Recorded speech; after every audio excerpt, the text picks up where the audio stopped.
যখন বলে কসম এটাই জান্নাত মিরাজ রাতে দেখে কাঁদে নবী দোজাহান জিবরিল যখন বলে কসম এটাই জান্নাত পাথর গিলে যখন চলে আগুনে ইনসান ঘটনা নাই ঘটনা হাদিসে প্রমাণ মিরাজ রাতে দেখে কাঁদে নবী দোজাহান জিবরিল যখন বলে কসম এটাই জান্নাত দুনিয়াতে বিশেষ করে মেয়েরা করে দুনিয়াতে অনেক মেয়েরা রয়েছে একে অপরের কথা নেওয়া দেওয়া করে যাকে বলা হয় চোখের খনি সেই সম্পর্কে কবি অতি সুন্দর কথা লিখেছেন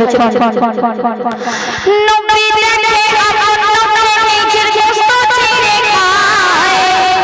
নবী দেখে আপন নবী নিজের গোশত ছিঁড়ে খায় জাহান্নামে কি কারণে জাহান্নামে কি কারণে জিবরিল আমিনের জিগায়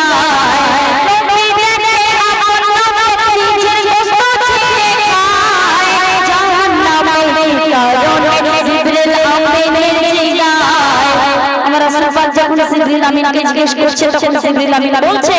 চৌচল কোরের সাজা এটা চৌচল কোরের সাজা এটা জিবরিলের বায়ান চৌচল কোরের সাজা এটা জিবরিলের বায়ান এই ঘটনা নয় ঘটনা হাদিসে প্রমাণ মিরাজ রাতে দেখে কাঁদে নবী দোজাহান জিবরিল যখন বলে